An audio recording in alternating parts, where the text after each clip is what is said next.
Why do you think your dealership is winning so many awards? Charlie, we simply say it's the Honda of Lincoln way of doing business. Looks like Honda of Lincoln is the great news headquarters for Lincoln. Yes, and even all of Nebraska, we are also announcing that Honda of Lincoln's the only dealer in the state of Nebraska to win the prestigious Honda President's Award for 2024. Honda of Lincoln, Nebraska's #1 volume Honda dealer, 27th and Yankee Hill Road, or online at hondaoflincoln.com. With UBT, you've got total control over your money. Like Doug, who runs his game day tailgate like a well-oiled machine. I got burgers, brats, chicken, dogs, plus all the fixins. And with the UBT Go app, I can track my food spending from anywhere. Pro move. They don't call me Grill Sergeant for nothing. No matter your goals, UBT helps you feel good about reaching them. Union Bank and Trust. Member FDIC. This is Lincoln's home for sports talk on the FM dial. Also online at theticketfm.com. On the internet. KNTK FM Firth, 93.7 The Ticket. Put lawn irrigation on automatic. Think Judson Irrigation for worry-free service to Lincoln homeowners and business community. Judson Irrigation will turn on your sprinkler system in the spring, repair or redesign as needed, and turn it off in the fall. For service to orphan sprinklers, remember Judson Irrigation. They'll never forget you. Call the Judson Irrigation Orphanage, 402-420-6277 or judsonirrigation.com. Vershawn Jackson here for Bauer Infrastructure, a veteran-owned local company proudly serving Lincoln, Lancaster County, and the surrounding areas. Bauer provides quality work at an affordable price, and they're growing rapidly. If you want to experience a career with a fast-paced, family-friendly environment, visit BauerInfrastructure.com. They have top-of-the-line benefits, year-round work, even through the winter. Bauer, usher in the new era of infrastructure to an area near you. And as always, go Big Red! When opportunity knocks, you don't want to miss the call. Hamilton Business Technologies makes communication easy and efficient using customized technology, all while putting people first. Whether you're working from the office, at home, or on the go, Hamilton Business Technologies equips your business with the right tools for smooth, professional call handling. Hamilton Business Technologies. Real people, real technology solutions. Learn more at hamiltonisbusiness.com. Attention all Wings fans, Buffalo Wings and Rings has daily specials that will make you want to stop in on all days of the week. Kids eat free on Mondays, and on Tuesdays enjoy 40% off boneless or traditional wings at a price that makes the whole family happy. And come back on Wednesdays for $1.39 chicken tenders all day long. Get to Wings and Rings today, 68th and O or in Williamsburg Village. Hey, baseball fans, join the Blur Tailgate at Hilton Omaha this June for our 12th annual hospitality event during the College Baseball Championship Series. Book an experience for your clients or employees with an inclusive bar, buffet, TVs, music, and tailgate games. Secure your spot today and let Blur Events take care of all the work so you can enjoy the day. Plus, we're just steps away from Charles Schwab Field. Visit blurevents.com to book your group, buy tickets, or learn about sponsorships. That's blurevents.com, your college baseball and football tailgate destination. This is 93.7 The Ticket. Look at me, sure. Look at me, sure. I'm the captain now. Three-time national champion Vershawn Jackson. Touchdown. Vershawn Jackson, number 34, gets the touchdown. Husker Hall of Famer Terrell Farley. Defending Terrell Farley, who last week in his first start was a holy terror, number 43. And Jake Bakoven.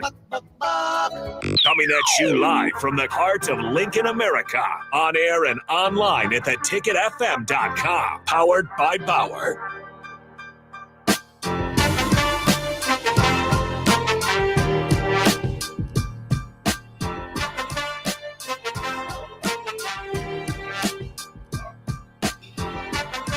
All right.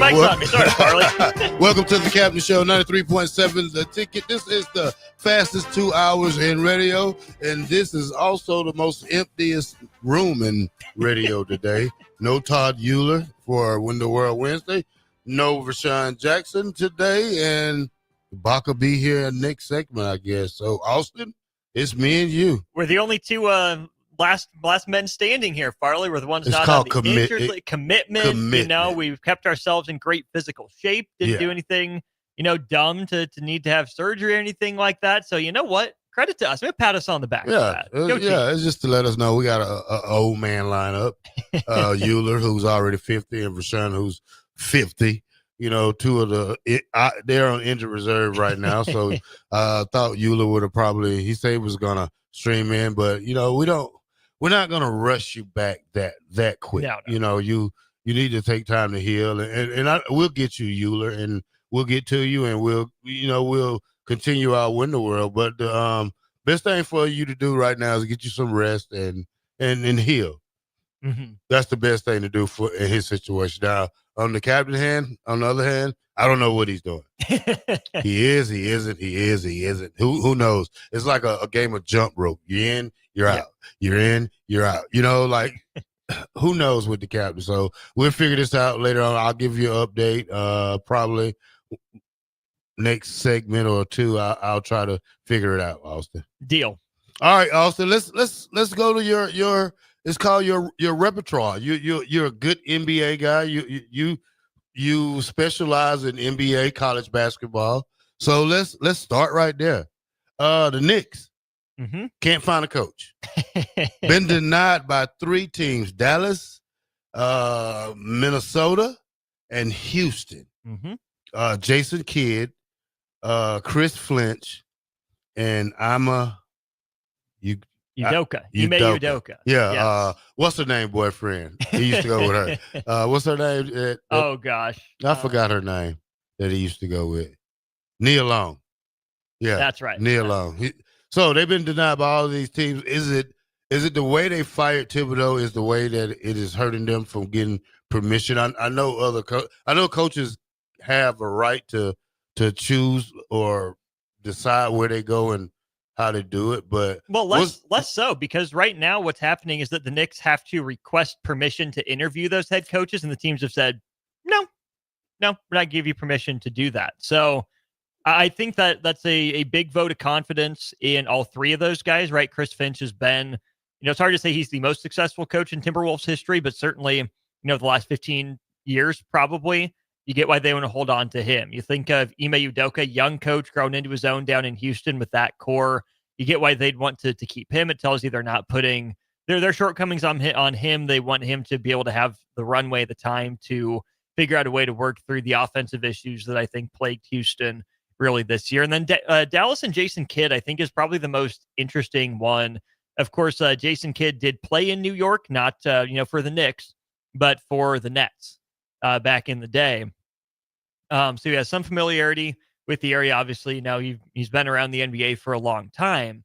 But this is where it's interesting that the Knicks had to go through Dallas and they couldn't go to Jason Kidd directly, because I think with all the fallout of everything after Luka, I wouldn't have been surprised to see Jason Kidd say, you know what, I'm done with this. The media was a lot. The attention was a lot. I'm tired of the questions. It was a really challenging end to the season.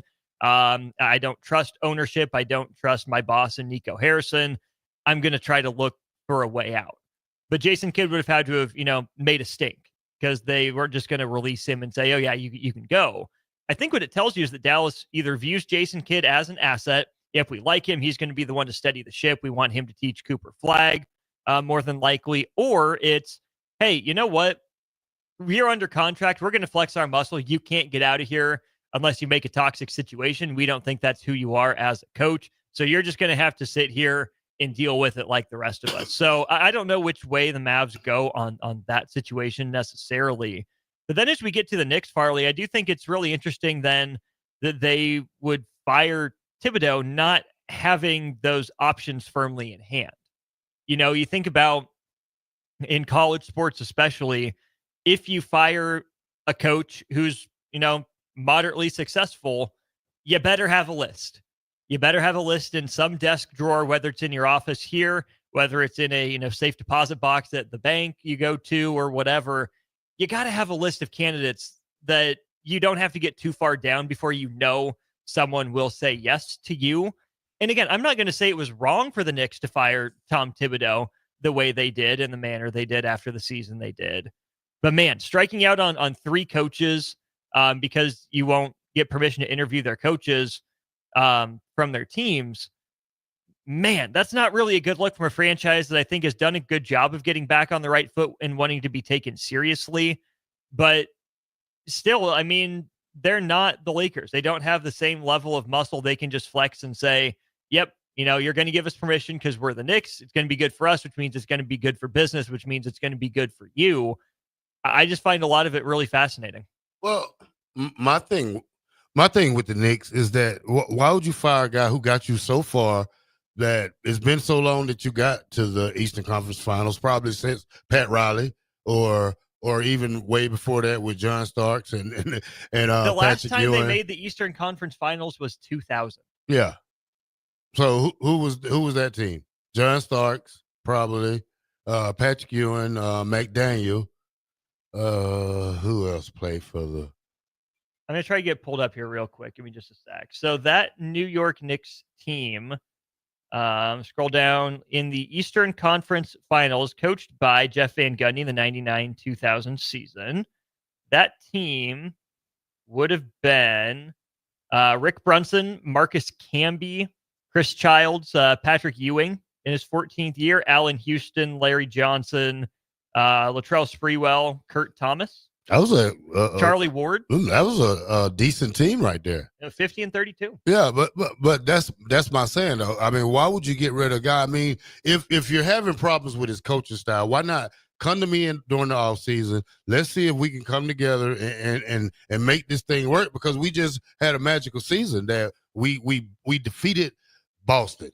Number 1, you defeated Boston. Mm-hmm. Number 2, you went through the second round, and who you played the second round? Well, Boston was in the second. Well, second round. They beat the Pistons. In the first round. Okay, a young team that's up and coming also. But for the victories you got, and then the series you won against Boston should at least considered Thibodeau for another 2-3 years. So here's the thing. Here's the comparison I'm going to draw, because it's kind of low-hanging fruit. It's the same reason that you would have liked to have think Nebraska would have made the Bo Pelini move, because you hit your ceiling. Tom Thibodeau is not a guy that many franchises around the league believe can lead them to the finals. He is a floor raiser, not necessarily a ceiling raiser. They handled business in 6 games against the Pistons, but then Farley, I'm not going to say they didn't earn their win over Boston, but don't forget they had a couple miracle comebacks in there. Mm-hmm. They got down by 20 points, multiple times, and came back to win those games. And of course, you credit the Knicks to that to some degree, but you also have to fault Boston. That's not a team that just lets leads slip away like that very often. And then Jason Tatum goes down. And then you started to see the issues with the Knicks and Thibodeau's coaching style really show through, the end of the long playoff run there against Indiana and the way that series went. So, on the one hand, yes, he is the most successful coach that they've had probably since Jeff Van Gundy in any sort of consistent way. But if the Knicks look at this and say, this is just who we are, we're fighting for second in our own division, right? Because Boston, maybe they're there. I mean, you like to think Philly's going to rebound pretty well. That's a pretty tough division that they have up there. The Knicks must be wanting to take themselves seriously as a championship organization again. And Thibodeau, I think, was a great first step in the right direction, but he hasn't shown the ability to, as a head coach, be the one to elevate a team to the NBA Finals. So if that's where the Knicks want to go, I don't blame them. But then, more questions get raised by the fact that they didn't have their next guy essentially almost already in place. Yeah, I mean, that's their mistake. But I would give Thibodeau, me personally, I don't think Thibodeau deserves to be fired. Now, with the Cat Williams, the Karl Anthony Townsend situation that's in this situation, that he had something to do with it, that bothers me, because now it shows that LeBron power that players have over coaches to the owners. See, I don't think that's what happened. I don't think this was a player thing. I think this was a management thing. I think it was Leon Rose, the team president and GM. I don't even know if this was James Dolan, who's really gotten in the Knicks business for a while, has made far too many headlines as owner of the Knicks in his career. I don't think this was Jalen Brunson saying, yeah, I'm done with this guy. I don't think it was Karl Anthony Towns. I don't think it was, the Nova crew saying we want our guy Jay Wright in place. I really think this was a Leon Rose decision. Seeing Thibodeau's track record, seeing how the season went down, thinking he could get someone that apparently ended up being out of his range. So I think your concern is valid across the NBA in some situations, but I think this was, the Knicks just making this decision on their own. And I completely agree with you. I don't think Thibodeau deserved to be fired, but welcome to the business. Yeah. It stinks. It's tough. I mean, he knows, he's been through it before. He was great for the Knicks. He got them back to respectability and maybe a little bit even beyond that. But the Knicks want to be in the championship business. I just don't think that they see Tom Thibodeau as being that guy to take them there. Well, good luck on finding a coach. So, good luck to them, and may they find whoever less deserving or deserving of the job. All right, now I got the second thing on the NBA before we get to tonight's game. Okay. Cooper Flag, my boy, reportedly made $28 million in NIL deals in college in 1 year. Austin, this is $13 million from a New Balance deal, $15 million from a Fantastic Sports deal. If he would have stayed 3 years, Austin probably would have been the first player in history of college collegiate sports to hit $100 million. So I think the 28 was the total figure, not in 1 year. Yeah. So I don't think he got paid. More to come, though, if he would have stayed in college. Right, but I think that the $28 million would have been paid out throughout college. Yeah. So I think the 28 is what he was promised from these companies, and I don't think he got that all up front. I don't think he has 28 mil sitting in the bank right now. I think they're going to pay it out over time throughout the course of whatever the length of the contract was. So the stuff that I read on this, Howard Bryant is the guy's name. Pretty well-respected journalist and author. Howard told Bob Costas when he was sitting down talking with him, Howard Bryant says Cooper Flag had a $13 million deal with New Balance, the shoe company, jersey company, and $15 million with Fanatics. Yeah. So again, I just don't think they're paying that out all at once. So I don't think it's as simple as saying, oh yeah, I mean, you made $28 million in 1 year. You can just multiply that by 4. I think the $28 million would have looked more like, $4 million, over the course of 4 years or 3 years, and then $15 million over the course of 3 or 4 as well. So he will get all $28 million, but I don't think he was ever on a path to making $50 million in college. Well, it's still amazing, though, for a player to make that much while in college. Football players don't even bring in that much. Right. So it's just, it stuns me that I know it's, and I was listening to the show where Shannon Sharp was talking about it, him and somebody else, and said that if he'd have waited till the rookie contract goes up, he would be probably making close to $500 million when he goes to the NBA. Man, I don't know if I'm comfortable with that, Farley. Yeah. That's wild to think about. Yeah. $500 million before you go to professional sports. He'll probably be a billionaire by the time he's 35.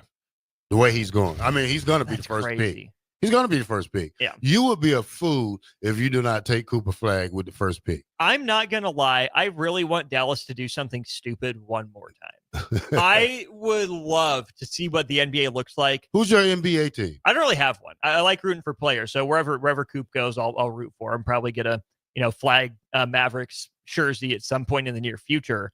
But I still just love the idea of Cooper Flag and Victor Wembanyama playing together in the front court in San Antonio. Now Kevin Durant is said to be traded to San Diego, so that's a team in the making it. Potentially. So I don't think that's going to happen. I think Dallas does the smart thing, and I think they'll be good enough for Cooper Flag. I think they've proven throughout their history of an organization they deserve some benefit of the doubt, even if this current administration and ownership group is still finding its way, shall I say politely. But no, I think that he's the surefire number one overall pick, has been, for pretty much the last year and a half, I think, out of this class. And I will certainly be rooting for Coop wherever he goes. Yeah. All right. Let's talk about the Game 3. Well, before we talk about Game 3 between OKC and the Pacers, let's talk about the ratings.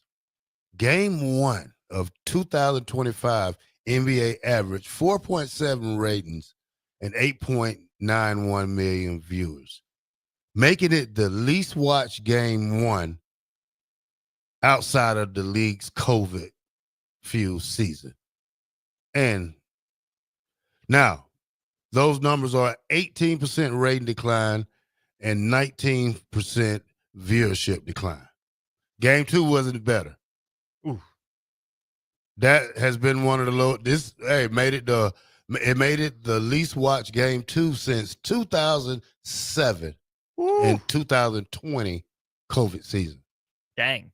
That's too bad. People are missing a good series. Yeah. They're missing a great series. They're missing some really good basketball. I mean, game one had one of the best endings we've seen in the finals, in the last 25 years. Not saying it's number one in moments or anything, but that was a really good finals moment, really, between these two teams that are extremely new to this stage, right? The budding star of Tyrese Halliburton, the Thunder steamroller keeping going. It's on other people, if they don't want to watch these finals. It's fantastic basketball. Get on board. It's not the same NBA in the regular season as it is here in the finals. So I would say you're missing the show. If you're not watching the NBA finals, I would also say shame on the league for not doing a better job of marketing itself, promoting its stars. You have to give people a reason to watch. Maybe, people are just going to watch it casually and then Oklahoma City and Indiana aren't the draw. But I think for the league to continue to grow, I mean, they got a big media rights deal starting, I think, next year, 27.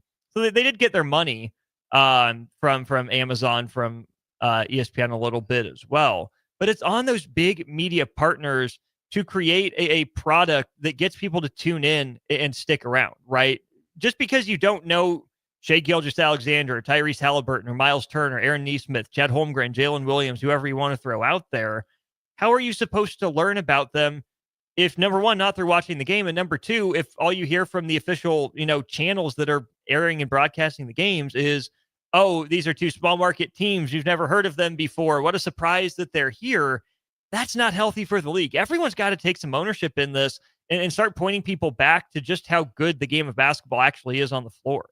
Well, when we talk about the viewership, you look at the age range that it hit for these two teams. It's a different age range because of the age range of the players. Now, when they broadcast it, 18 to 34 years old are most likely to watch this game, and people like me are not commonly to watch this game because I'm so used to LeBron, KD, Golden State, the Lakers, Boston. So this is, I mean, I haven't really even watched it. I think I watched one game. That was not even a whole quarter.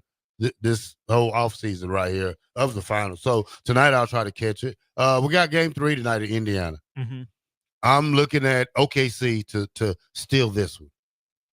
And see, I think if the Pacers have a chance in this series, they have to win this one. Yeah. At the very least, they got to split. But I think going up 2-1 would be massive for Indiana. Stealing the first game on the road the way they did was cool. But I think if you're Indiana, you want to do the best job you can in keeping Oklahoma City against the ropes, right? Try to not let them off the hook. And now if Indiana, goes down 2-1 and then wins game 4, okay, they held serve. That's what you're supposed to do. They set it up to go 7 games, with the 2-2-1-1-1 format.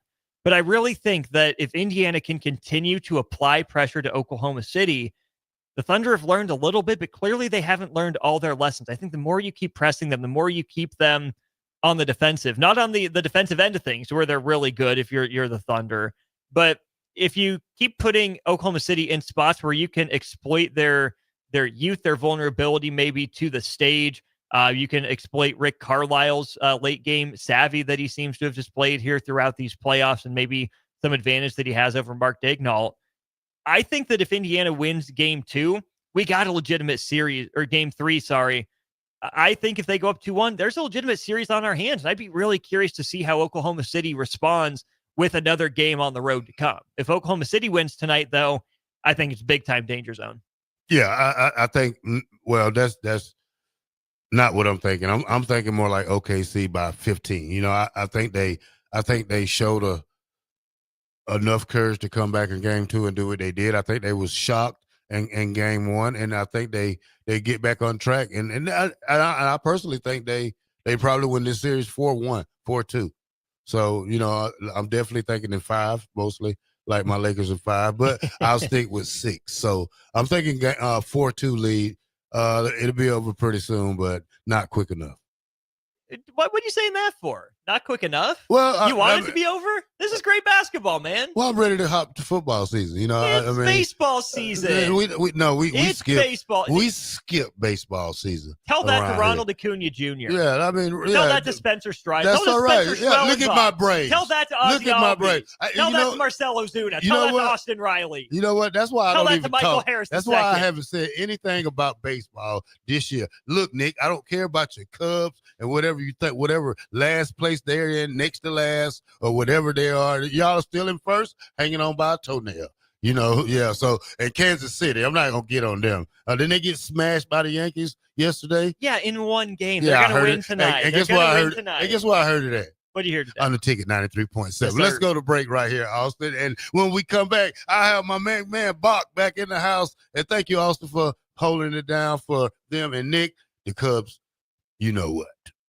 Empower a child today with the Teammates Mentoring Program. Hope is only a conversation away when you choose to share your talent, time, and heart with a child. Together, you can build a relationship based on strengths and chart a brighter future, 1 week at a time. Find out how you can be a mentor by visiting LincolnTeammates.org. Become what you needed as a kid by joining the Teammates Mentoring Program today.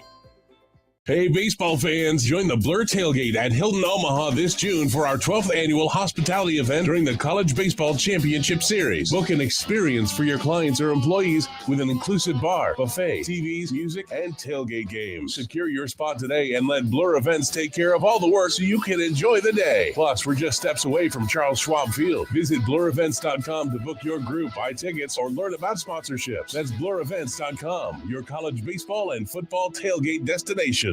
Select Plumbing and Utility has been serving Lincoln and the surrounding area for 14 years, and they're not slowing down. Select Plumbing and Utility handles all your plumbing needs, from faucets and water heaters to full renovations, and they can even help with your heating and cooling needs. They're also Lincoln's underground experts, repairing and replacing broken underground water and sewer lines since day one. Contact Select Plumbing and Utility today at 402-560-6197, assuring excellence in every situation, opportunity, and challenge. That's 402-560-6197.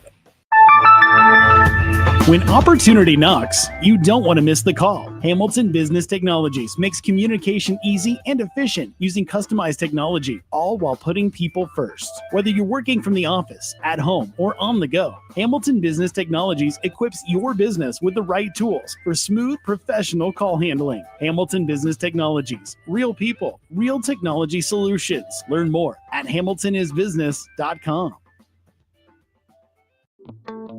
Wall to Wall Wine and Spirits is your place in North Lincoln to go for all your needs in wine, spirits, and beer. They also have a large variety of cigars in their walk-in humidor, and they have a top-notch walk-in, temperature-controlled high-end wine room. Plus, you can enjoy free samples from their tasting bar. There's only one place to go for all your needs for spirits and cigars. That's Wall to Wall Wine and Spirits on North 27th Street in Lincoln.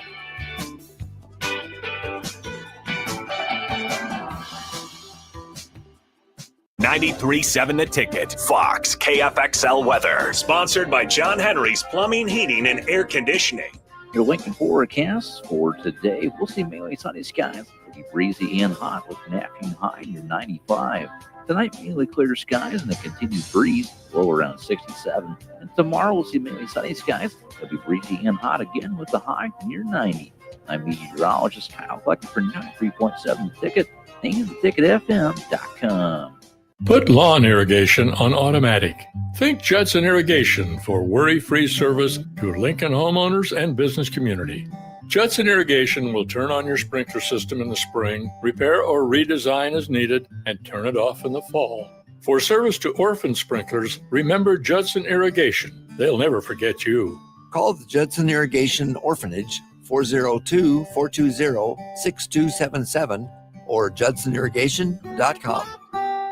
93.7 The Ticket is proud to provide listeners with daily opportunities to win contests and prizes on our airwaves, and would like to take this opportunity to remind you of a couple rules. All participants must be 21 or older and must wait 30 days after winning a prize to participate in another contest. Once you win, you have 30 days to pick up your prize at the KNTK Studios, 1040 O Street in Lincoln, or your prize will be forfeited. Thank you for participating in our contest, and thank you for listening to 93.7 The Ticket. Are you looking for an exciting new way to put your skills to work? Explore new career options in the fintech industry at Currency, a Sandhills global company. We offer full-time positions in financial sales, compliance, operations, and other fields. We also offer a 4.5-day work week, an attractive benefits package, and opportunities for advancement. Put your motivation to work and grow with us at Currency. Visit gocurrency.com/careers to learn more. Hi, Sean Callahan here for Copple Chevrolet GMC, and they're having the biggest hail sale they've ever had. A huge opportunity is at your front door right now. Some of these cars we're fixing, some we're not, and some it's totally up to you. New Sierra starting at $15,000 off list. New Canyons at $8,500 off list. New body styles on the Acadias, $3,000 off list. You need to hurry as there's going to be a lot of people heading to Louisville. Check us out at copplecars.com. Stock numbers G121492, G187747, and G196599. Hi, Sean Callahan here of HuskerOnline.com, inviting you to join us here on 93.7 The Ticket every Saturday morning now in our new time. We're on from 8 to 9 with the weekly Husker Online radio show. We'll give you the latest in recruiting. We'll talk about what's going on with both football, basketball, and we'll probably share a few stories from the inside. It's every Saturday morning right here on 93.7 The Ticket. It's the Husker Online radio show from 8 to 9 a.m. Nebraska Veterans Aid is here for veterans and dependents facing unforeseen financial emergencies. Get assistance with food, fuel, shelter, clothing, transportation, and even funeral and medical expenses. If you're a veteran facing a financial emergency, apply for Nebraska Veterans Aid through your county veteran service officer. Learn more at veterans.nebraska.gov/NVA. Sponsored by the Nebraska Department of Veterans Affairs, aired with the Nebraska Broadcasters Association and this station. In every office, there's two types of people. There are those who bring in bagels and those who eat the bagels that someone else brought in. Everybody likes the first person. Be that first person. Weekday mornings at 7:30, you have a chance to win a business box of bagels from Bagels & Joe. All you have to do is shut up, Sipple. 2 questions for you, 2 for Sip. Win, and the bagels are yours. Lose, well, you don't want to lose. You lost Monday, you lost Wednesday, you're a loser. Shut up, Sipple. Weekday mornings at 7:30, brought to you by Bagels & Joe. You're listening to Bach in the Black Shirt. Terrell Farley, defending Terrell Farley, who last week in his first start was a holy terror. Number 43. And Jake Bakoven. On air and online at theticketfm.com. Powered by Bauer. All right, welcome back. I have my main man, Bach, back in the building with me, and we start the season 2 of Bach in the Black Shirt right here on 93.7 The Ticket. It is a hot day in Lincoln, Nebraska out here. Watch your pets outside. It's supposed to be 97 degrees topping off the day, and I know what I'm going to be doing when we get out of here, Bach. What is that? Staying Call inside? of Duty. Yeah, These are Call of Duty days when it's this hot. I'll probably get out 7 to 8 later on tonight when it cools down. Yeah, not too bad. Tough day to do chores. I'm glad I got my lawn cut and all that ready to go. So hopefully it won't be too bad for a few days. Like you said, I know some of the neighbors don't like it, but sometimes I start mowing at like 8 o'clock. I started to do that. Then. But that neighborhood over there is crazy, so I'm kind of scared in the new neighborhood to mow at 7 o'clock in the morning. I started to do it, so I waited till 7 o'clock in the evening.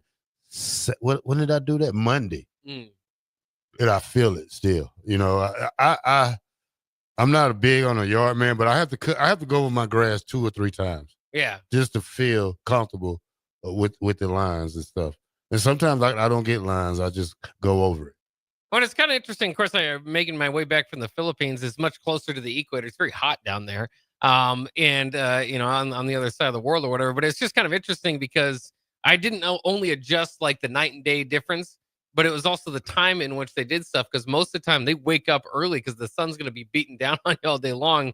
So it's not just like the people that have to go to work or, the dads or whatever that wake up at 6 o'clock a lot of time like it is here. It's just kind of they start their day at 6 o'clock and end up going to bed at 8 because by the time it's like 9 o'clock in the morning, it's dead hot outside. You don't want to be outside. What's the time difference, Bach? It's a 13-hour difference. So yeah, 13. How can you get used to a time zone like that? it's tough. It's especially for some reason it's not as bad going over there. I don't know if it's the plane flight or whatever because it takes 20 hours of airtime to get over there. So you're just kind of already thrown off to begin with. But getting back has been a difficult adjustment to get back to. I'm not sure why it's more even for the difficult that kid. way. Well, he hasn't come back yet, actually. Oh, Him and yeah. My wife are still over there. Oh, okay. How long he stays over there? They've got until next Wednesday is when I'll be picking them up from the airport. So a little longer vacation for them. Oh, okay. Yeah, we had to get you back to work. Yeah, so. yeah. All right, Bach, I have this question. Now, most of this stuff I get off the internet, but I wanted to see how would you do it? This is for the ticket, the people on the ticket text line too. If you want to text into the number, Bach knows the number better than I do. That's right. 402-464-5685. All right, Bach, if we had to delete one of these sports forever, which one would you delete? Football, basketball, baseball, or soccer? Well, that's not too hard for me. I'm an American. Like many Americans, you might stick with your American sports there. But if you had so soccer would be my number one pick. It would be more interesting to kind of go beyond that into those other three if I had to choose one, because if it's that easy, and I know soccer, most beloved sport worldwide, people really get into it. Even here in the United States, I've tried. I got to be honest. Even as a kid, it wasn't my most enjoyable game to play. And then, even watching the United States team and all that, I love the camaraderie. I love the groups getting together at the bars and cheering for country and all that. But I just have never been able to get too much into soccer. So for me, it would be an easy pick. Yeah, I'm leading that soccer. If you had to rank those sports in order, how would you rank it? It's interesting because I think most people either kind of like college sports, they fall into college sports, or they like pro sports, and that's what they kind of follow. I'm unique in that I love college football more so than I do the NFL. That's probably my top sport. And then my second favorite sport would be the NBA, or kind of organization would be the NBA, and then kind of move on to college basketball and the NFL from there. So as you can tell, I'm at least football and basketball guy. That's really tough. That's choosing between football and basketball is like choosing between children. That's very tough because probably my favorite sport to watch would be football. In college football, like I said, my favorite sport to play by far is basketball. So that is really tough. And that leaves a little room for baseball to be third. I still like baseball. Big Red Sox fan growing up. Was never good at playing it, so that probably hurt that a little bit. So I would go. I gotta say, because my top viewing sport is still football, I'd probably skip football 1. Again, I sound like a typical American here. Football 1, 2 basketball, and 3 baseball. Yeah, and 4 soccer. 4 soccer. I would go. Oh man, let me see.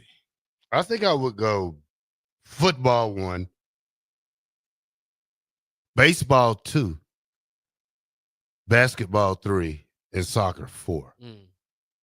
I mean, I'm really a Braves fan. I got the alerts on my phone. Yeah. Every time I look down and get that alert, Atlanta's been losing most of the season, and it kind of bothers me because I never seen the Braves. I know Atlanta wasn't good when I was younger, when I was in my probably up till I was 13, 14 years old. Then here comes Spokes, Maddox.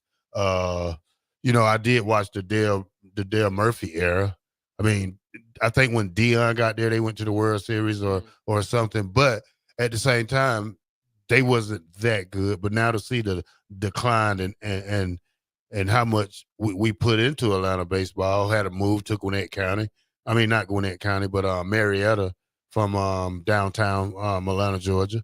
So that move probably hurts me more and then the struggling record that we have. Yeah.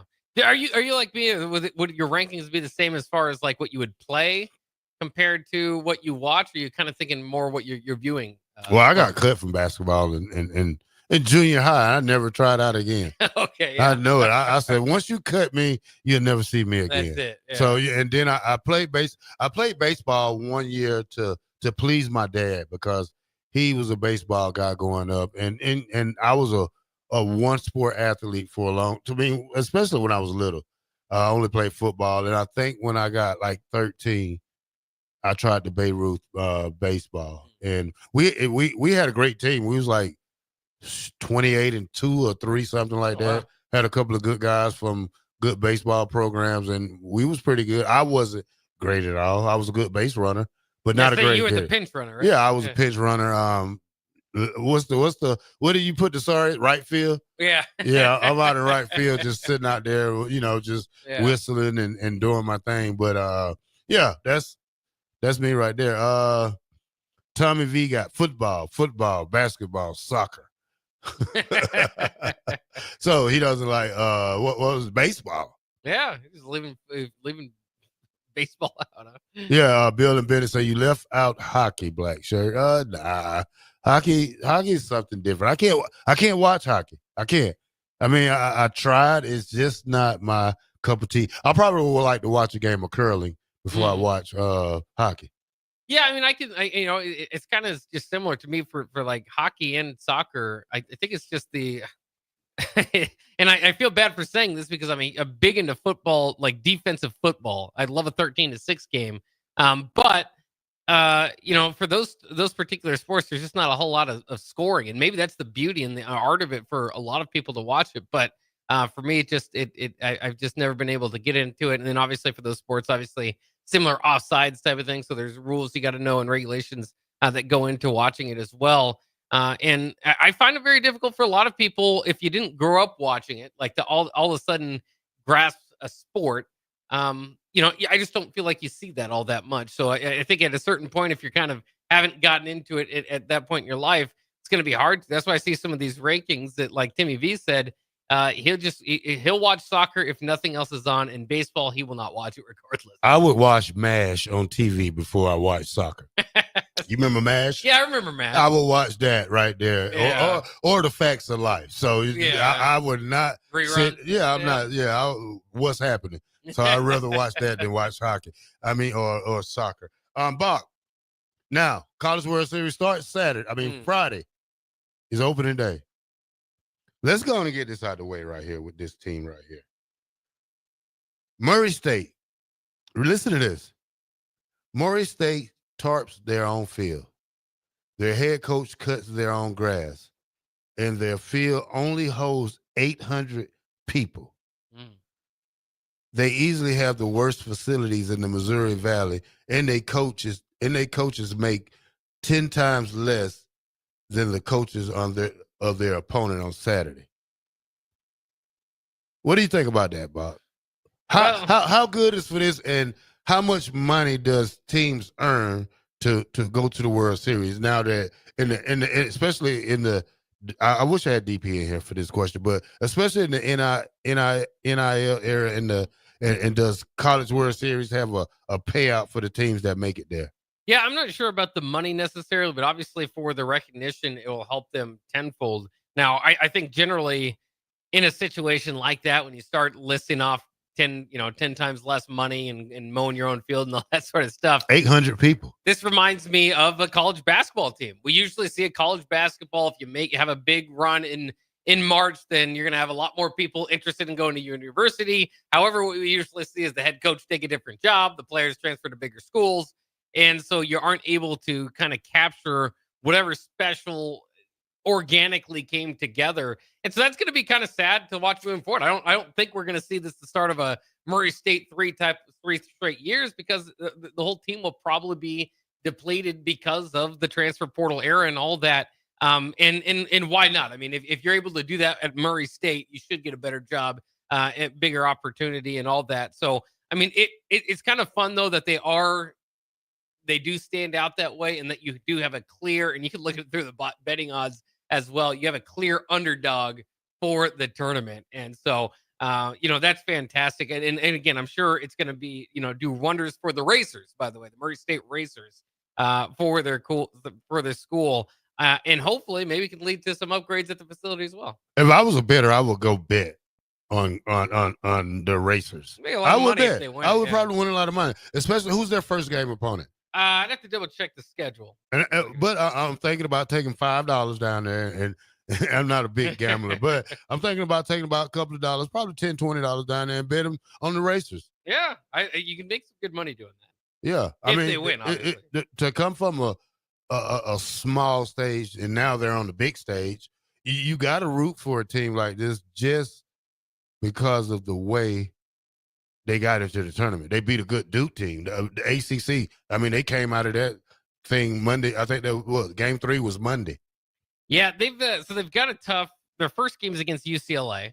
Can be beat. Who's Can beat them. They can beat them. That's possible. Nebraska beat them. Why can't they beat them? Yeah, and Murray State 44-15 on the year. UCLA 47-16.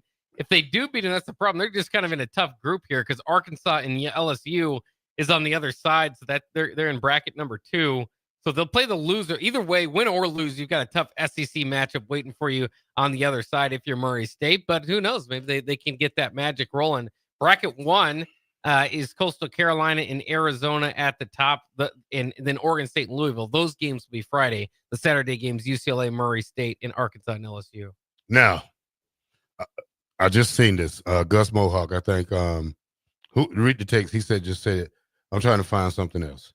Go ahead. All right. Heading over to Gus Mohawk. Said, John Morant went to Murray State. Yeah, that's true. I'm trying to find some other famous alums in that group.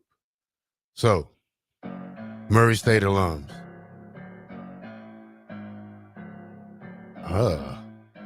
Anybody we know? No, I have to go back. We probably do it after break. Let me see right quick. Nah, they don't say anything. All right, I guess John Morant just the only one. We'll see if they have anybody else. Yeah, we'll see if we can find something. All right. Thank you for listening to Bog in the Black Shirt. We'll be right back just after these few.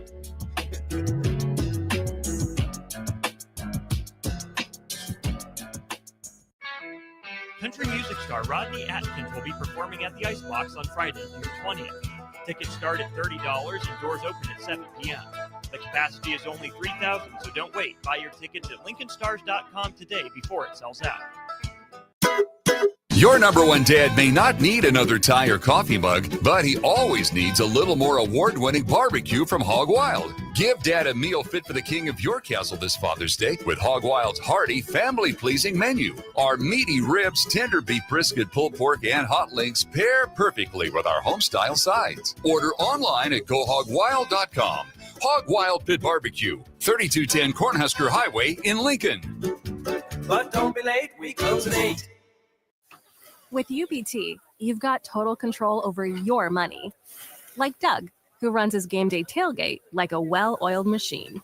I got burgers, brats, chicken, dogs, plus all the fixins. And with the UBT Go app, I can track my food spending from anywhere. Pro move. They don't call me Grill Sergeant for nothing. No matter your goals, UBT helps you feel good about reaching them. Union Bank and Trust, member FDIC. Midwest Bank is now hiring in Lincoln. They have multiple banking positions open and are looking for dynamic individuals passionate about helping others and building relationships. With a family-friendly culture, competitive benefits, and unique perks, Midwest Bank is a great place to start a new career. Apply today at midwest.bank. Midwest Bank is an equal opportunity employer, member FDIC. Hi, Sean Callahan here for Coppell Chevrolet GMC, and they're having the biggest hail sale they've ever had. A huge opportunity is at your front door right now. Some of these cars we're fixing, some we're not, and some it's totally up to you. New Sierra starting at $15,000 off list. New Canyons at $8,500 off list. New body styles on the Acadias, $3,000 off list. You need to hurry as there's going to be a lot of people heading to Louisville. Check us out at CoppellCars.com. Stock numbers G121492, G187747, and G196599. Select Plumbing and Utility has been serving Lincoln and the surrounding area for 14 years, and they're not slowing down. Select Plumbing and Utility handles all your plumbing needs from faucets and water heaters to full renovations, and they can even help with your heating and cooling needs. They're also Lincoln's underground experts, repairing and replacing broken underground water and sewer lines since day one. Contact Select Plumbing and Utility today at 402-560-6197, assuring excellence in every situation, opportunity, and challenge. That's 402-560-6197. People always ask me, hey, Livy, what fuels you?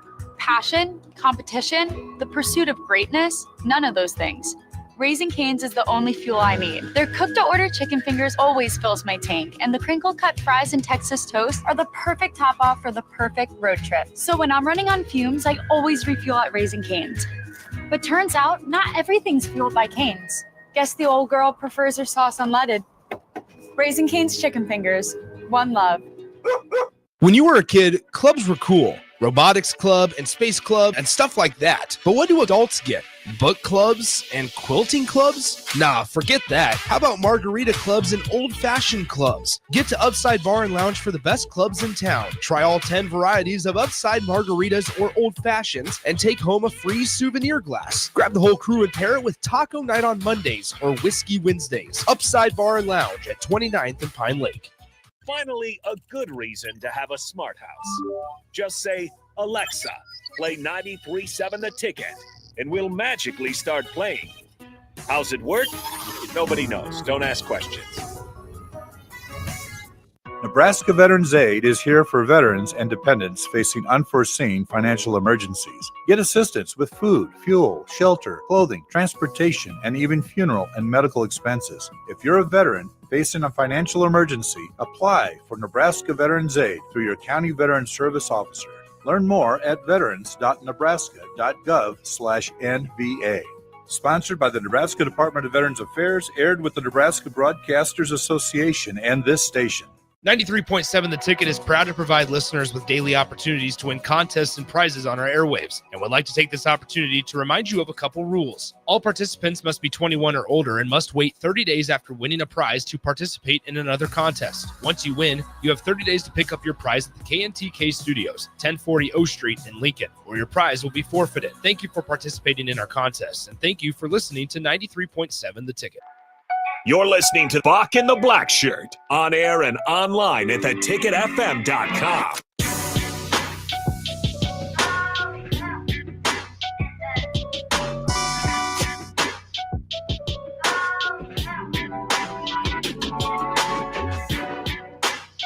Right. Thank you for listening to 93.7 The Ticket. This is Bach Shirt in the Black here. We are live on O Street on this 97-degree day. Bach, somebody said, Dad says it's a crime that LSU and Arkansas play so early. What do you think about that one? Yeah, I mean, that could be a little bit frustrating. We would like to see them match up at some point, but I don't know about a crime. At least get you a good matchup with early. You don't want all SEC finals, do you? You got to spread the love around, and especially in college baseball. Yeah, go Dave Van Horn. Bad enough that they had 13 teams that made it and only 2-3 that survived. Or two. Yeah. The year of the SEC turns out not to be there in baseball. Remember in basketball, they had a record amount. Of course, part of all these record amounts helps because they have 18 teams in their conference. Well, we have 18. We didn't make that many. Yeah, how many did we make? We don't have how many Big Ten teams we got in there? Well, in the College World Series, obviously Big Ten's not a big baseball conference, but they do have UCLA, the new addition from the West Coast. Now, Oregon played an independent schedule because they really don't have enough in the Pac-12 or the Pac-2 or whatever you call it. But when you say independent, that means you play anybody, huh? Yeah, is that Oregon State did? Yeah, that makes sense. I was reading about that. Yeah, that's fair enough. All right, Bach, let me go with my my trick of the trades that I text today. I got another situation I want to go through with you. Now, Joe Clack had he's called it the pressure index of coaching. So this one right here, I'm gonna start at the bottom. And when we talk about this is like his hot seat for coaches, Bob. Okay. So it's got just be happy, just happy you're here. We like you, but and the other one is, I can't read that, my eyes. Okay, here we go. Trying to be patient. Is this going to work? Category, and it's time. His time is the worst. So I'm thinking the time is the hottest hot seat. There's two people on that. No, it's time means it's time for you to win a national championship. Win, yeah. James Franklin and LSU head coach is not lit. What's his name? Brian Kelly. Brian Kelly.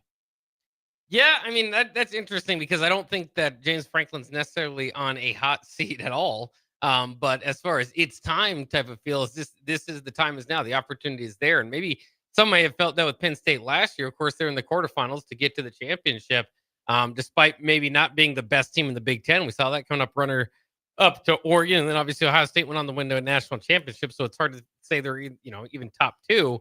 But now everything they were able to get everybody to come back, or a large part of it. Obviously, they're going to miss their tight end Tyler Warren, but they're able to add some pieces at wide receiver. This does feel like the time is now. It just you wonder, what happens if they don't get it? Is it really going to be on the hot seat? Not necessarily, but you might feel like maybe there is a ceiling that's always going to stand over James Franklin at Penn State. For Kelly, I think if he doesn't win this year, you might start seeing like he might be on the hot seat, right? So I would almost have those two in different categories because I just believe that they're kind of in different spots as far as actual job security. I don't think Brian Kelly's job security is all that good because he hasn't really done a whole lot as far as what they expected. The predecessor, the person before him, that kind of comparison sakes there at LSU or at Penn State, James Franklin's has as much job security as I was think about just about anybody in the country. In fact, he's coming anytime there's any opening, he's the first name anybody thinks of or would think of interviewing. So no, I think he was safer at probably Notre Dame instead of a SEC school like LSU. Brian Kelly. I mean, yeah, Brian Kelly, because they do, especially with LSU and how they've been in the last couple of years. They want to get back to that 2019 season and try to win. Now, James Franklin, on the other hand, this is a coach who's been probably, I would say, a Bo Pelini type of coach, but with more wins. Yeah, like a step up. Step up of Bo Pelini. But hasn't won the big one. No. Needs to win it. Time's running out for Penn State. I mean, they're there every year. I mean, they don't have the athletic power to beat Ohio State. I don't know if they can beat Oregon. I don't think they can beat Michigan on an every year consistent level. Now, if they happen to go undefeated, that's probably the only way I give them that type of credit if they go undefeated. Well, but every year they lose to one of the three or at least two teams in the Big Ten. Well, it's been Ohio State and Michigan. I think if you combine, those games, I think he might, James Franklin, for as long as he's been there, I think he might have, I don't want to misquote it, but 1 or 2 wins against those teams. So it's been difficult. It's been, but it's at least a clear, like, where you are. Penn State's just been stuck, right? They're a top 10 program across the country, have been, but they can't get higher than like 7th, right? So it's just one of those deals of you clearly know the teams that are better than you. Now you throw in Oregon, another program that has consistently nationally been better. So now there might be kind of 3 teams that stick up as a thorn in Penn State's side. But again, this is the year to surpass that. Those schools, all of them, are bringing in a new quarterback, some new, different looks, as far as coordinators and situations. Obviously, Michigan going to be dealing without their head coach and maybe a freshman quarterback, without their head coach for a few games. So everybody else has kind of got their own things they're looking at. Meanwhile, Penn State, you bring back Drew Aller as your quarterback, and then you've got with Nicholas Singleton, Katron Allen, one of the best running back duos in the nation. Then they went out and grabbed a wide receiver that was very proven from Syracuse this past year. So they've just got a lot coming. Now, obviously, you lose Abdul Carter. So, like I said, Tyler Warren, there's always going to be some guys that need replacement and guys that have bailed them out before. But they just seem – that's why, I like that category is because the time is now. It just doesn't seem like there's going to be a better opportunity. Remember, he did win a Big Ten championship there in 2016. But that was back with Saquon Barkley and Trace McSorley, and so kind of the stars aligned there. 9 years ago. Yeah, that's a long time ago. But the stars seem to be aligning once again for Penn State. They just got to take care of the action on the field. Yeah, they got to win the Big Ten. Yeah. All right, Bach, let's go to break. And when we come back, we'll do the other 4 categories and Joe Clack Pressure Index here on 93.7 The Ticket, Bach and the Black Shirt. Put lawn irrigation on automatic. Think Judson Irrigation for worry-free service to Lincoln homeowners and business community. Judson Irrigation will turn on your sprinkler system in the spring, repair or redesign as needed, and turn it off in the fall. For service to orphan sprinklers, remember Judson Irrigation. They'll never forget you. Call the Judson Irrigation Orphanage 402-420-6277 or judsonirrigation.com. Have you been injured in an accident and don't know where to turn? You need an attorney you can trust to handle your case with professionalism and compassion. The attorneys at Liberty Law Group understand that a call to an attorney is a call for help. If you've been injured, we want to help you. Liberty Law's experienced attorneys are committed to the pursuit of justice for those injured. Call Liberty Law and find out how we can help you get the compensation you deserve. Call 877-42-LIBERTY. Call the trial attorneys you can trust. 877-42-LIBERTY. Are you looking for an exciting new way to put your skills to work? Explore new career options in the fintech industry at Currency, a Sandhills global company. We offer full-time positions in financial sales, compliance, operations, and other fields. We also offer a 4.5-day work week, an attractive benefits package, and opportunities for advancement. Put your motivation to work and grow with us at Currency. Visit gocurrency.com/careers to learn more. Mike, the insurance company wants us to replace the roof. Wait, what? I thought everything was fine. Yeah, it says right here our roof is too old and they won't be able to cover us anymore. I guess it is 15 years old. Hi, I'm Austin with Roofing Service Company. We help homeowners with their roofing and siding projects. Financing options are available and we can get you under a new roof no time at all. If this sounds like you, visit roofingservicecompany.com. That is roofingservicecompany.com. With UBT, you've got total control over your money. Like Doug, who runs his game day tailgate like a well-oiled machine. I got burgers, brats, chicken, dogs, plus all the fixins. And with the UBT Go app, I can track my food spending from anywhere. Pro move. They don't call me Grill Sergeant for nothing. No matter your goals, UBT helps you feel good about reaching them. Union Bank and Trust. Member FDIC. Hey, baseball fans, join the Blur Tailgate at Hilton Omaha this June for our 12th annual hospitality event during the College Baseball Championship Series. Book an experience for your clients or employees with an inclusive bar, buffet, TVs, music, and tailgate games. Secure your spot today and let Blur Events take care of all the work so you can enjoy the day. Plus, we're just steps away from Charles Schwab Field. Visit blurevents.com to book your group, buy tickets, or learn about sponsorships. That's blurevents.com, your college baseball and football tailgate destination. If you want to make new floor shopping easier, come to O Street Carpet. Hi, I'm Steve Carper. Our flooring professionals can help you choose the best flooring for you, your family, and your budget. We eliminate the confusion. Even better, you'll be enjoying your new flooring much sooner. No 6 or 8 week waits. We'll install right away and save you money on installation. Floor shopping made easy every day at O Street Carpet. O Street Carpet. 1732 O Street. Family owned and operated. Always the best value. Father's Day is coming soon, and you know what that means. Backyard parties and lots of grilling. You know what's more embarrassing than an overcooked piece of meat? A dirty, disgusting, and grimy grill. Let the pros at Husker Grill Cleaning keep you ready all grilling season. They'll take your grill apart piece by piece, scrub every inch, and reassemble it so your grill can look and perform its best. Visit their website, huskergrillcleaning.com today to schedule your appointment. Husker Grill Cleaning, serving Lincoln, Omaha, Malcolm, and more. 93.7 The Ticket, Fox, KFXL weather. Brought to you by Bryant Air Conditioning, Heating, Electrical, and Plumbing. Your Lincoln forecast for today, we'll see mainly sunny skies. It'll be breezy and hot with an afternoon high near 95. Tonight, mainly clear skies and a continued breeze, low around 67. And tomorrow, we'll see mainly sunny skies. It'll be breezy and hot again with a high near 90. I'm meteorologist Kyle Fletcher for 93.7 Ticket, and ticketfm.com.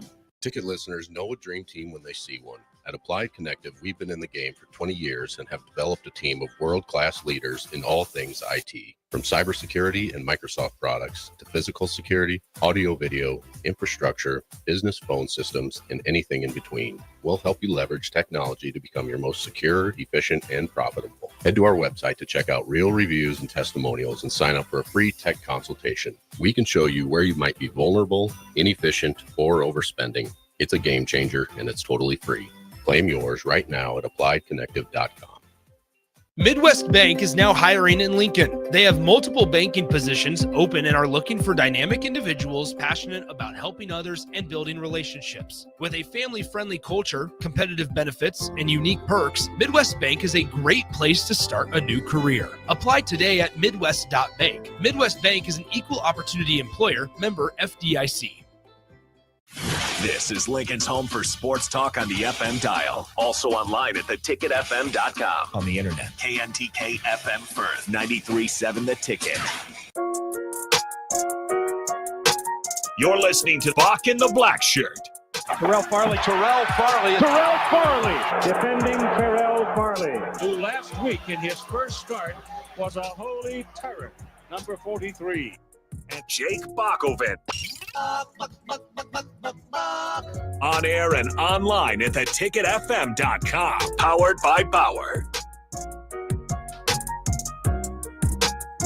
All right, welcome back to 93.7 The Ticket. This is Bach in the Black Shirt here, and we are gonna continue on with the pressure index of Joe Clack right here from 93.7 Bach. Now, next on my list, it's like a girlfriend talking to you, Bach, and when they say, "Is this gonna work?" That's right. Is this going to You're work? having some problems probably at that point. We need to talk. Yes. All Oh, right. no, the dreaded we need to talk. On this list, you got two coaches. You got OU coach, what's his name? Brent Venables. Yep. And Lincoln Riley from SC. And this is a swap from Lincoln Riley because he coached at both of these schools. Now, Yeah. USC, which has not performed like they should in the probably since he's been coaching there. I don't know his coaching record and how many years he's been there, but Brent Venables is probably on his third year at Oklahoma. First year he was in the Big 12, and I think these next two seasons, the one that's coming up, will be his second season in the SEC, in which they have a horrible schedule that's going to probably bite him in the butt at the end of the season. But Lincoln Riley has to win this year in order for me to think that he can keep that job at USC. Yeah, absolutely. And I think this is a good, that's a good line for it. You know, it's the kind of we need to talk to situation. Both those coaches go very heavily on the hot seat. And you mentioned it. This is all due to a move that from Lincoln Riley going from a job that was very secure, he was winning plenty at Oklahoma, to make that move at SC. And neither, and then Brent Venables has been the longtime defensive coordinator, one of the top, head coach prospects out there for like a decade. Finally found a spot that he deemed good enough to go to. Remember, he's making, he's the highest paid defensive coordinator, so he's making millions without being a head coach. Then he goes to Oklahoma, and they just can't get to the wins. Now, remember, they did beat Alabama last year. That can give you some help after that win. Lost to LSU and then lost to Navy, in the bowl game. So finished at just 6-7. And they've changed up this offseason quite a bit. They did get a big time quarterback recruit in John Mateer, as I should say transfer, not just recruit, but a transfer over there. Jackson Arnold actually transferring out. So that might have played a little bit into the bowl game loss. But one way or the other, yeah, those are some jobs that expect some big wins out of you, especially considering they didn't take over at the worst point in those programs' histories, or close to it anyway. So it's interesting. I mean, I think if you look at it right now and said, would either of these guys be there in 2 years? That'd be kind of tough. But I got to say, I feel like Lincoln Riley maybe can get something through it. I've even heard reports that USC, if they wanted to, or excuse me, they're still kind of waiting on the money. The contract is big enough. If money wasn't involved, they may have already moved on from Lincoln Riley. So that's not a good report to hear either. So big year for both of them. I thought USC, maybe we'll see what they're able to do. A lot of close losses last year, and sometimes that could be an indicator that you're not as far away as maybe you think you are. All right. So now we're going to move on to the next category. Trying to be patient. Wisconsin, Luke Fickell, Kalen DeBoer for Alabama. Now, I can give Kalen DeBoer a little pass, but Luke Fickell has to do a better job. He has to learn, I wouldn't say learn the Big Ten way, but he has to have Wisconsin prepared to play.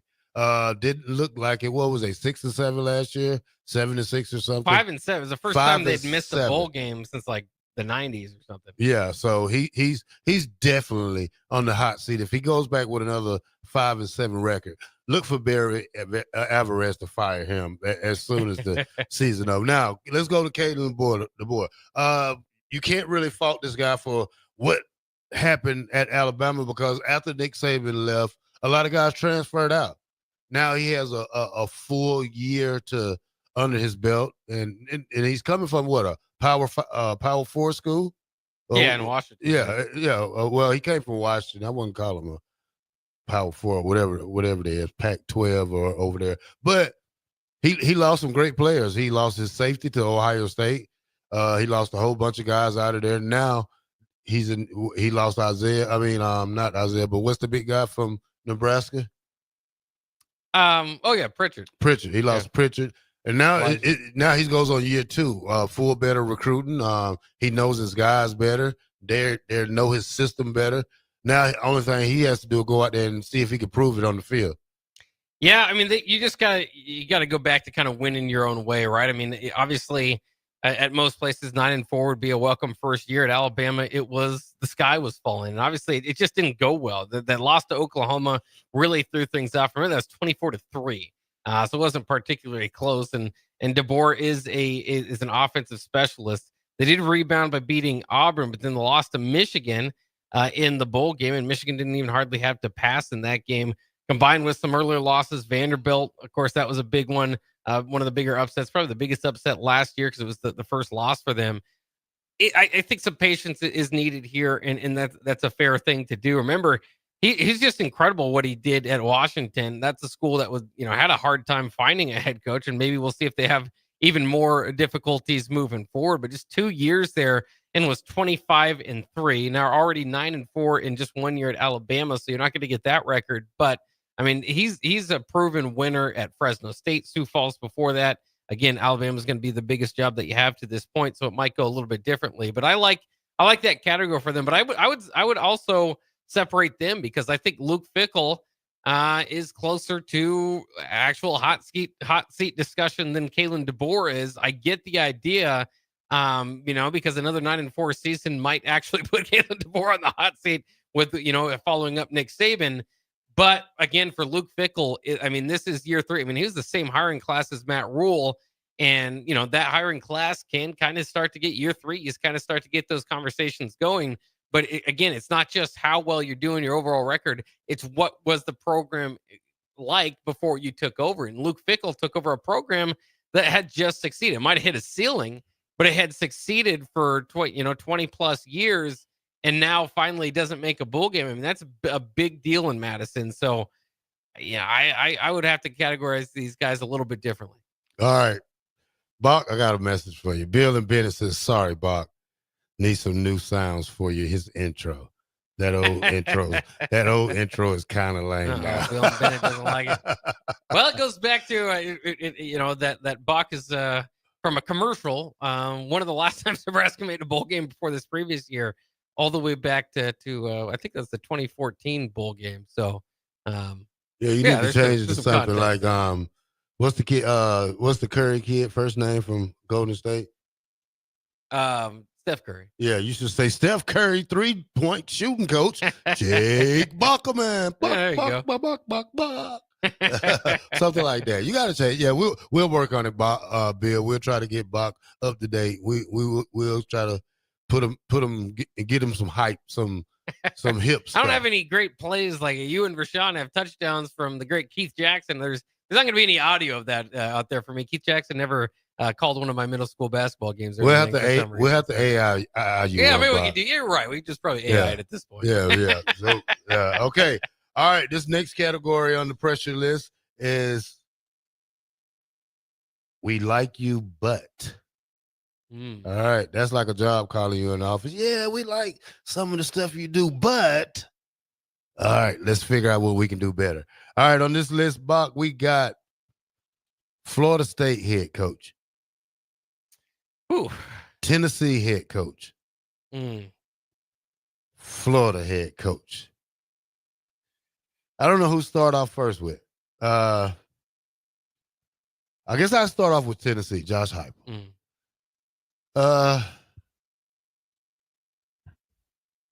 It'll be funny to see how they move on from this Nico situation and how did this quarterback do. It's just, after them playing Ohio State last year, they had no win in them whatsoever in that game. After going through after playing some good SEC ball, I mean, I think Josh Heupel is the coach for the job at Tennessee. He fits the demeanor of it. I mean, he's probably a guy like, what is his name? Phil Fulmer. Yeah, he kind of puts me in that perspective of his way. I think he's safe. I mean, I know Tennessee always get good players, and they probably will have a good team this year. It just depends how this quarterback play situation. I don't want this Nico thing to come back and hunt them at the end of the season and be the cost of their season. Yeah, well, I mean, again, the context matters here. Tennessee, a historic school for sure, but had a lot of trouble getting back to double-digit wins before Josh Heupel. You mentioned Phil Fulmer. That was kind of the last very successful coach there. His last few years in the early 2000s didn't go according to plan. The last time that they ranked as high in the final in the final poll as high as they have in the last 3 years. So in the last 3 years under Heupel, they finished in the top 10 twice, in the top 20 once. But that top 10 twice specifically is important because outside of that, they hadn't finished in the top 10 since 2001. So I don't think there's a whole lot of pressure. I think there's interest in what's going to happen, like you said, with the Nico Iamaleava situation. But I think most coaches would unite, and a lot of college football fans are somewhat cheering for Josh Heupel or like the idea that he stood up and said it's team over individual in that situation. So very intriguing, and then the other thing is Iamaleava was maybe a reason they won a game or two here and there, but not the reason they had the successful season they did. Very strong run game and defense. So if they can keep that up, they still should be on track to continue going here and be one of the best programs in the nation. But obviously in the SEC, it's always tough. You have a tough schedule. All right. Out of Florida State in Florida, I'm going to go Billy Napier next. DJ Lagway. Seen a picture of him, Bach, standing next to Anthony Richardson. Not Anthony Richardson. What's the Washington quarterback name? Jalen Daniels. Yeah, I didn't know he was that big. I'm talking about what's the quarter? I just forgot his name. Lagway. Yeah, DJ. Didn't know he was that big.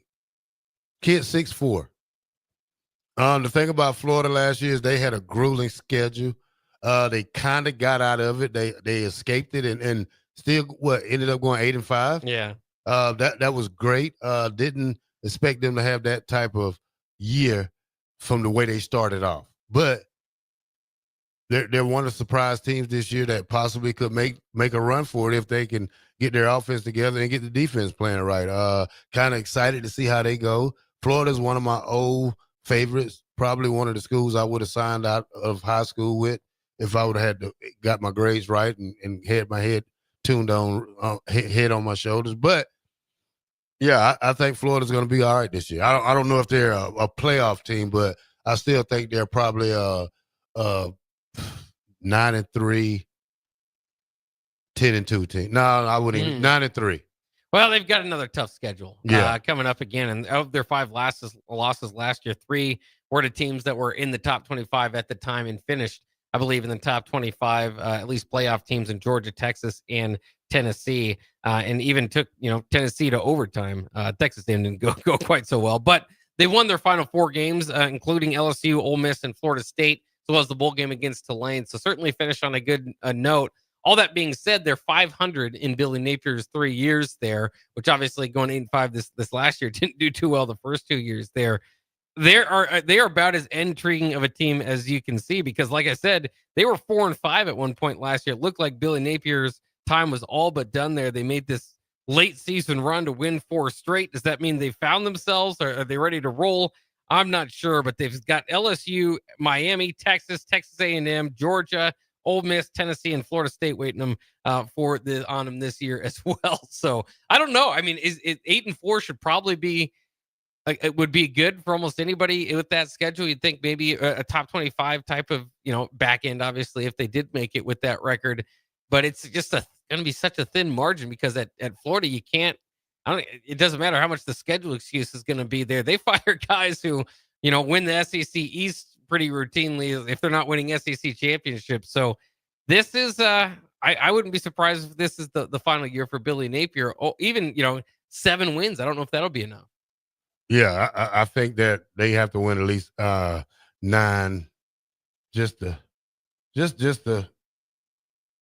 break even. That's what I think, because they got to groove the schedule again, and they can't start off the way they started off last year, though. Yeah, I know that for sure. All right, Mike Norvell should be on the hottest of the hottest seats that they have, Bob. Pretty much is. 2-9 last year. Now he has Tony White. He's 43 years old. Making $9 million a year to go 2-9 is not gonna 2-10. 2-10. Even worse. Ooh, that's even worse. Yeah. He got Tony White now. He has 2 Nebraska coaches. He has some of the Nebraska players. Has James Williams, the sack master. That's right. Who else he has from Nebraska? No, he's got a recruit coming in from Nebraska. So, you have to win. You have to win. That's Florida State. Yeah, and obviously changing both sides of the ball. Like you mentioned, we all know about the Tony White situation. Gus Malzahn actually hired over there from head coach at UCF, which opened up the opportunity for Scott Frost. So kind of a interesting Husker mix up there on both ends of that deal. But in any case, yeah, I mean, it's tough to say. 2-10 just about anywhere. I mean, thank God he went undefeated the year before, right? I mean, that's kind of the saving grace of his job, because that's gonna get you tanked into just about anywhere. Of course, here at Nebraska, we kind of know when Scott Frost went 3-9, how much patience was there for him on the other side. Now, again, Scott Frost didn't have 2 top 10 teams and an undefeated regular season to point back to either. So I think, maybe a little bit more patience there than usual. But again, just fascinating. Versus Florida and Florida State, I don't know what category it is. We're just fascinating to track from week to week to see what the feelings are in that town, because it's just such a wide range of emotions. 5 years for Mike Norvell, and that's what you wonder: is it going to be a lot of ups and downs?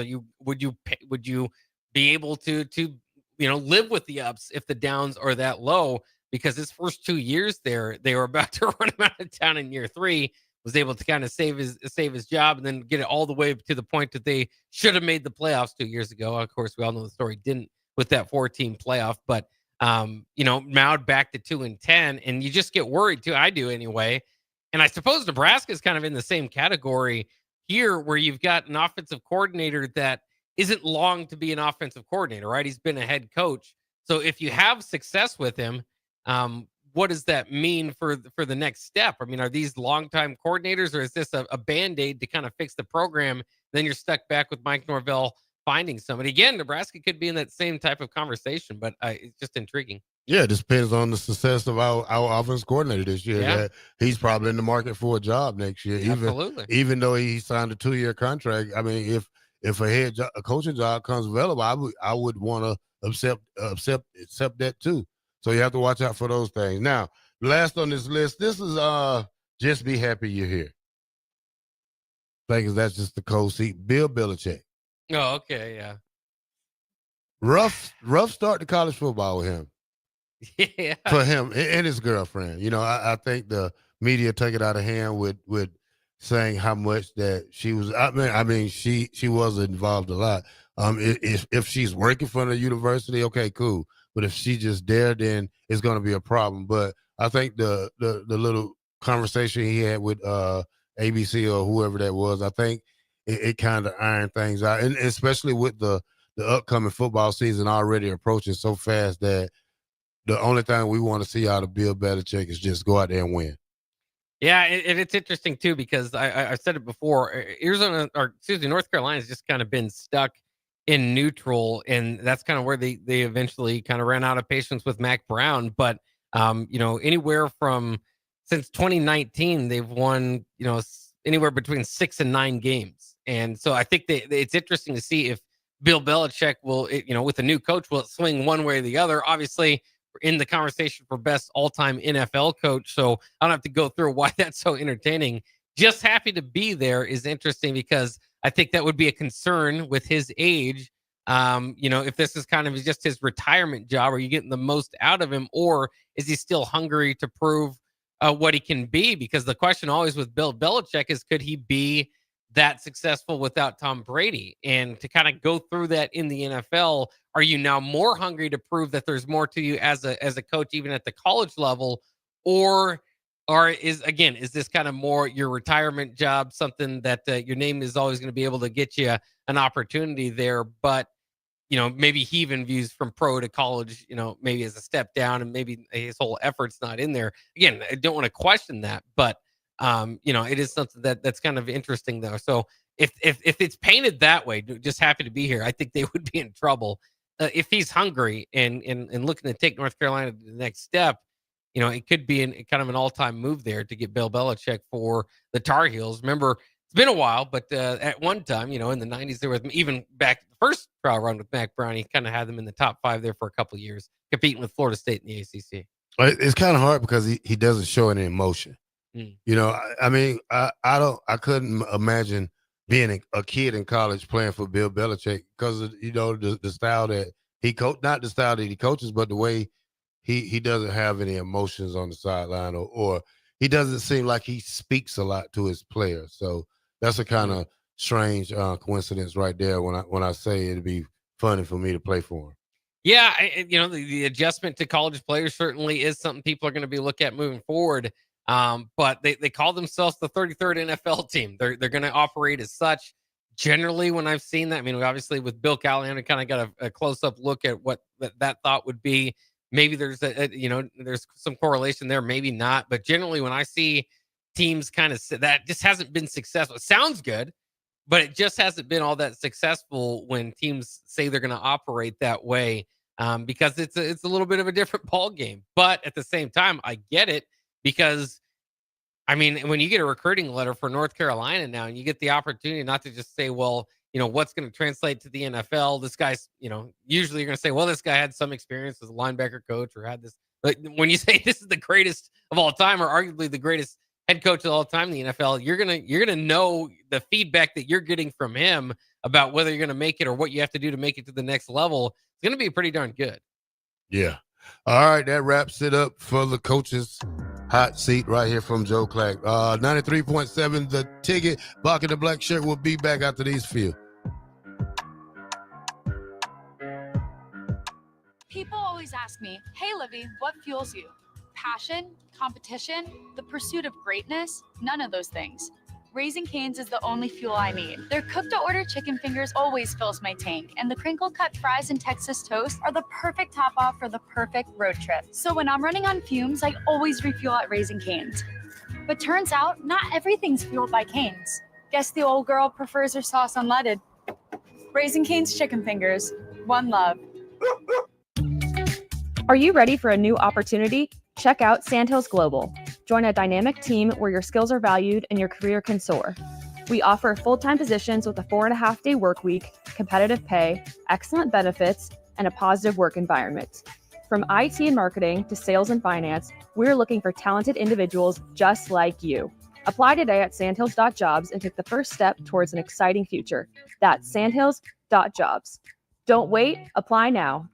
At Parkview Animal Hospital in Lincoln, it's not just their professional care that sets them apart, but their warm staff and state-of-the-art facilities. Whether it's for a routine checkup or a comprehensive medical procedure, at Parkview, your pet isn't just another number, but a valued member of their caring family. Visit them at pahlincoln.com today and in person just south of 14th and Pine Lake Road. Parkview Animal Hospital, your pet, their passion for happier, healthier, furry friends.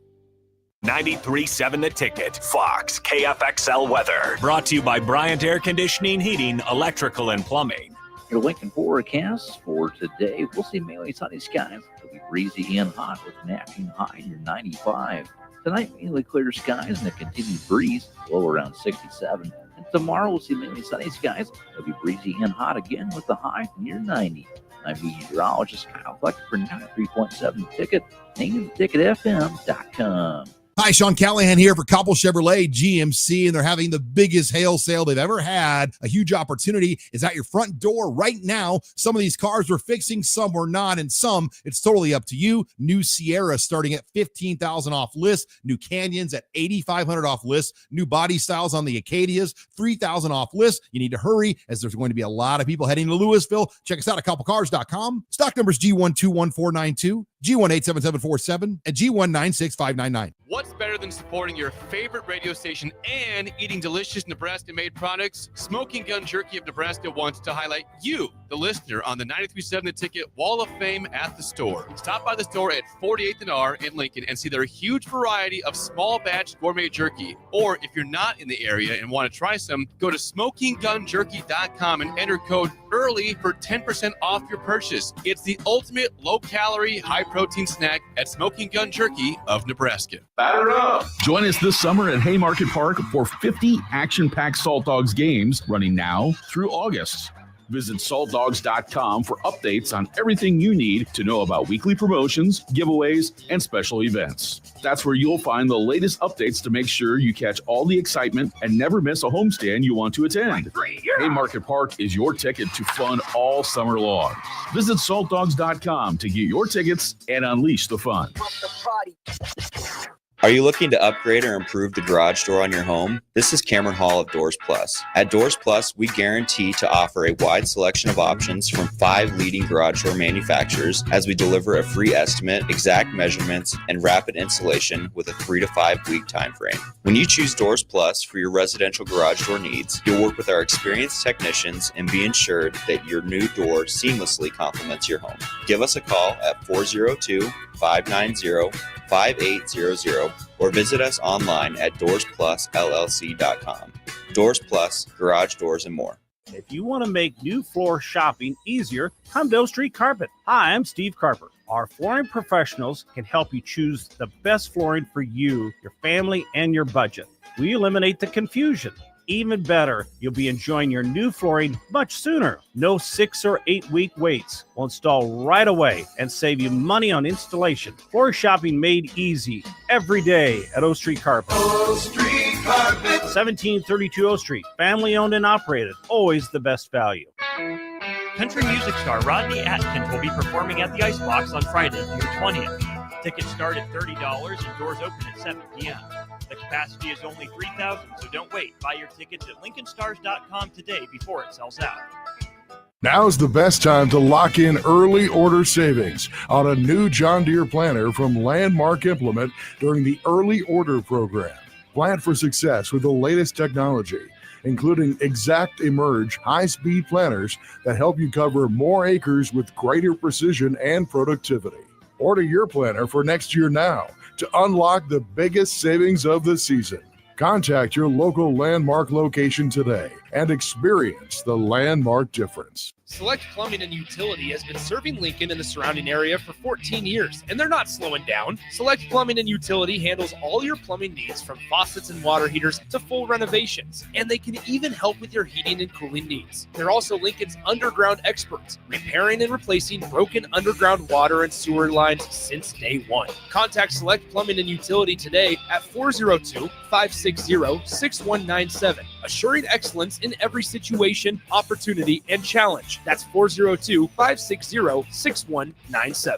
Ticket listeners know a dream team when they see one. At Applied Connective, we've been in the game for 20 years and have developed a team of world-class leaders in all things IT. From cybersecurity and Microsoft products to physical security, audio-video, infrastructure, business phone systems, and anything in between. We'll help you leverage technology to become your most secure, efficient, and profitable. Head to our website to check out real reviews and testimonials and sign up for a free tech consultation. We can show you where you might be vulnerable, inefficient, or overspending. It's a game changer, and it's totally free.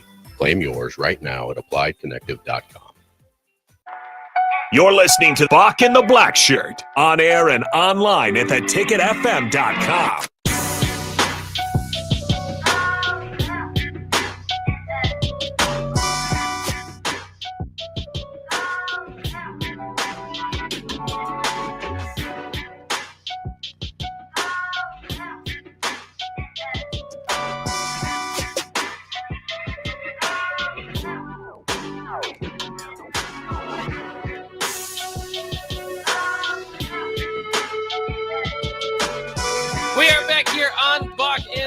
Blackshirt as part of the captain here on 93.7 The Ticket. If you're looking for that, by the way, that worked.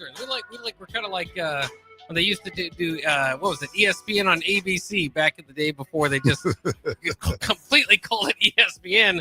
They'd kind of call it that, and so that's the kind of the fun part we get to have here. While Vershawn is out, best wishes to him. Well, I guess I still don't know if he decided to have surgery or not. If you're following along there, but he said if he didn't show up today, he was probably getting the surgery done. So hopefully he is able to recover pretty quickly. And then we mentioned it throughout the show too. Usually Todd Euler would join us for Window World Wednesdays, the former I-back here at Nebraska, but he also has had some surgery. So hopefully he gets better. He said he might be able to join us Thursday or Friday, just not feeling the best today for that. So hopefully we get some of our friends to return. But until then, we always can fall back on Bach and the Blackshirt. All right. Gus Mohawk says, Bill and Betty doesn't know what he's talking about. I love the intro, Bachman. See, yeah, I mean, there's going to be, you can't just listen to one guy off the text line. You got to build in some. All right, and Gus Mohawk, I seen he asked this question the other day, but we didn't answer it. But he said, who will be the biggest raisers and fallers in the Big Ten Conference this year? Besides Nebraska, 11-1, big champs and playoff win in Lincoln. Risers, USC. Fallers, Indiana. All right, Buck, who's your risers and fallers? That's interesting. I did, it is magazine season. I still need to go out and get my Big Ten magazine to really dive in and get my picks in here before we get to Big Ten Media Day. But just off the top of my head, without kind of getting too much into it, a lot of people do expect Indiana to fall, which I'm interested in. Elijah Surratt, their wide receiver, is incredible. I mean, that blowout against Nebraska was obviously a day we'd like to soon forget.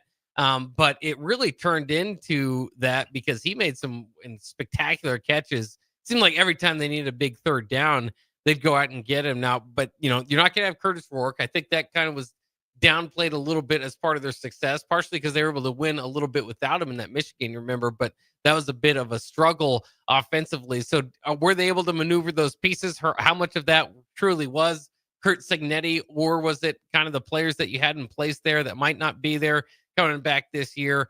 They certainly fall into the category probably of a faller. And I'm still looking for, see what Minnesota did. We mentioned Coy Parrish the other day. You mentioned he might play some offensive side of the ball. He's just a fantastic defensive back. And we've been waiting for PJ Fleck. Can he return to that 2019 season that they had? Is this the season for it? I'm not sure, but they did beat USC and UCLA last year. So it's going to be about consistency, but I'd look out for them if I'm kind of thinking off the top of my head. Well, I think my risers are Illinois. I think the ceiling for them is kind of high. They did have a decent, nice team last year. I think they was 9-3. But they finished in the top 15. That's the only reason I'd hold back, because I don't know if they can rise much. Yeah, and when I say that, because I don't understand the way the things or the power rankings came out with Nebraska ahead of them, but I'm looking at this Illinois team to take it farther than what they did last year, especially if they have a lot coming back. Now, when we say fallers, I can't put Indiana in that fallers group, because Curt Cignetti, he doesn't need 5- and 4-star guys to go 11-1 like he did last year. So, I think the only thing they can do is fall, but, to go better than last year is going to be impossible to do. But I think if I'm going to have a faller in the Big Ten is going to be probably Michigan. I don't think Michigan can do it with a freshman quarterback. We have to see how that battle goes through. I don't think they have enough experience at that quarterback position to be capable of winning the Big Ten. They did sneak out a win over Ohio State. They did beat an Alabama team, which was not that great. But when football season do tune in and tune up, maybe we could tell a lot about Michigan through the Nebraska game. That's an interesting pick, and I do agree. It'll be intriguing there. Just because of the way they finished. You mentioned those victories there. A lot of people kind of feel like they're moving up in the world. But the further you get away from Jim Harbaugh and the kind of the special teams that he built there, the further you kind of question, okay, does this have momentum? Is this still going in the right direction under Sharon Moore? So I see that pick. Another one you could pick, and remember, to be a faller, you got to fall from the top, basically. So it's partially where you are. And so not a lot of people are picking Michigan to take this big jump down. Not a lot of people are picking Oregon to take a big jump down, and I understand that as well. But I would say look out for Oregon probably to take a step down, only because they were the number 1 seed going in last year and they won the Big Ten. That's going to be hard to do this year. Obviously, without Dylan Gabriel, now you go into you got a UCLA transfer in there. He looked okay with the Bruins, not fantastic. So it's hard to question Dan Lanning because he's won before without fantastic quarterbacks as well. More so coming from that defensive side of the ball. So we'll see, but I don't think Oregon's going to be at the level that we at least saw them last season. Yeah. So and the reason I say this about Michigan is because they still going through the trouble with the NCAA. They said they will get a answer from them in 30 to 60 days. So you may get more games than you may get less games than the 2 games that he picked to leave out. Yeah, to sit out in. Which I still feel like is disrespectful toward Nebraska that you picked the Nebraska game, which isn't. I still think it's silly. You can't pick your own punishment for which games you're going to sit out. If you're going to sit out 2 games, sit out the first 2 games. But whatever. I mean, it might benefit Nebraska, so I don't want to argue against it too much. All right, Dylan Raiola to attend the Peyton Manning Passing Academy. Bach, you read about that? Yeah, I've heard about it. What is that? The top quarterbacks in the nation, or what kind? Is that? It's not just a college thing; it's a high school thing too, or is it just a paid gimmick? I mean, not a paid gimmick, but a paid services. Yeah, generally we'll see the top quarterbacks from college go in there. I believe the high school coach, players go in there as well. I'd have to double check that, because at one time, it's just kind of interesting with Dylan. That stuff doesn't surprise you. You almost expect it, right? At one time, that would be a big storyline. Hey, Taylor Martinez, or whatever it is, Tommy Armstrong is invited to the Manning Passing Academy. You're learning from some of the best. What can be the rub there? So it's kind of interesting with Raiola. We don't get quite as excited about it almost because it's expected. But again, the same thing applies. I mean, you're learning from, Peyton Manning, one of the best to ever do it. Throwing the ball, and you can argue about. How much of his game was wins and losses and all that when it gets to the Tom Brady thing. But as far as just knowing the game, and of course he had a big arm, very accurate and all that stuff. But a lot of Peyton Manning's specialty was in between the ears and be able to make audibles at the line. How much of that can rub off on Dylan can be fantastic.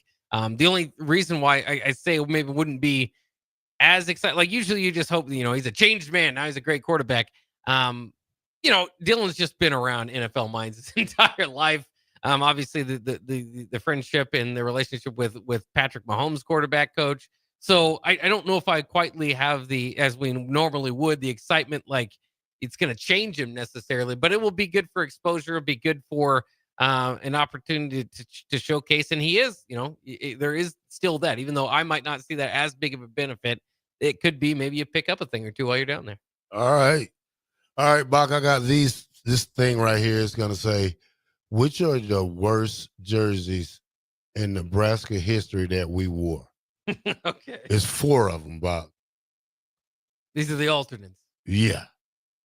The one with the big N in the front and the little number on the side. Wisconsin 2012. I actually called that game for KRNU, the team. It was not easy. I remember somebody scored for Nebraska. I couldn't tell who it was because all I could see is, got a number N because it's big as a touchdown Nebraska. I didn't notice until later that it was Rex Burkhead. So I like those uniforms better because I have a good memory to them. But most people would argue that's about as bad as it gets. And they were the first alternates for Nebraska outside of like throwbacks. All right. This second one is all black with the red letters. Yeah, I remember that black shirt when I want to say that's not the black shirt one. That's just the all black one.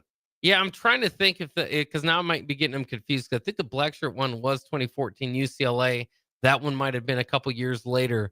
But I actually kind of like that one. The red letters kind of stuck out. It's not your traditional colors, so I can understand why people didn't like it. I believe that was when they had they have the black N and a red stripe or something like that? Yeah. So a red N and with the black helmets. Okay, yeah. And the red stripe. Yeah. I thought that was I actually liked that one. I didn't hate it. I wouldn't wear it all the time, but as for an alternate, I thought that was better than the big N anyway. All right. Here we go with the next one. The black shirt jersey. Again, ode to the defense there. We got beat. Who we wore that against? We got beat bad. I think that was the UCLA game, if I remember correctly, and it was a bad second half. Yeah. And the defense particularly didn't play well in that second half. So, a lot of it was the memories and connections that you have with those jerseys of who they played. They started to play like softer competition for their alternate uniforms after a few years because they weren't winning the big games. Of course, they didn't really win. Haven't won a whole lot of big games over the last couple decades. Old Dad said the Nebraska game with the black jerseys, hard to see. Hate them all. We never win with alternate uniforms. Yeah. They said Illinois duct tape numbers. Yeah, that's the ones that I would say were the worst. Yeah. That Illinois one where they had like a half red. It wasn't half. That's what made it bad. It was just kind of like randomly. It was red, and then it was all of a sudden like on the back of it black, and the uniform was like all red with red numbers and red letters, and they like had a glimmer to them. I thought that was absolutely atrocious. I don't know how they got away with those. They won the game though. They beat Illinois, and had some big plays in it. I think Randy Greger really laid somebody out on an interception return. All right, that's enough of that segment right there, Bach. Let's go to break, and when we come back, we will be on the last segment of the day here on 93.7 The Ticket. Bach in the black shirt will be right back. Hey, baseball fans, join the Blur Tailgate at Hilton Omaha this June for our 12th annual hospitality event during the College Baseball Championship Series. Book an experience for your clients or employees with an inclusive bar, buffet, TVs, music, and tailgate games. Secure your spot today and let Blur Events take care of all the work so you can enjoy the day. Plus, we're just steps away from Charles Schwab Field. Visit blurevents.com to book your group, buy tickets, or learn about sponsorships. That's blurevents.com, your college baseball and football tailgate destination. Ticket listeners know a dream team when they see one. At Applied Connective, we've been in the game for 20 years and have developed a team of world-class leaders in all things IT. From cybersecurity and Microsoft products to physical security, audio-video, infrastructure, business phone systems, and anything in between. We'll help you leverage technology to become your most secure, efficient, and profitable. Head to our website to check out real reviews and testimonials and sign up for a free tech consultation. We can show you where you might be vulnerable, inefficient, or overspending. It's a game changer, and it's totally free. Claim yours right now at appliedconnective.com. 93.7 The Ticket, Fox, KFXL weather. Brought to you by Bryant Air Conditioning, Heating, Electrical, and Plumbing. Your Lincoln forecast for today, we'll see mainly sunny skies. It'll be breezy and hot with an afternoon high near 95. Tonight, mainly clear skies and a continued breeze, low around 67. And tomorrow, we'll see mainly sunny skies. It'll be breezy and hot again with a high near 90.